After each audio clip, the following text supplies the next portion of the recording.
This specially designed deadbolt latch was created to catch the strike plate when the door is being forced open, thus preventing or reducing burglaries and home invasions and other types of property crimes. Take a look at a couple of examples.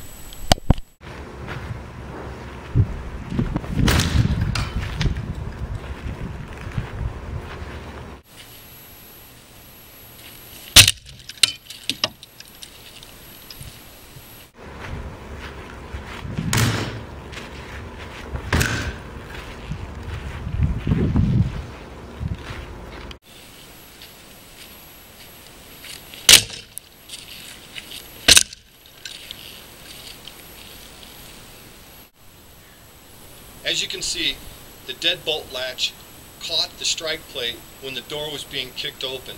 Not just one kick, but it held it on 2 kicks, and it'll continuously hold on multiple kicks, thus protecting the property and the homeowner inside.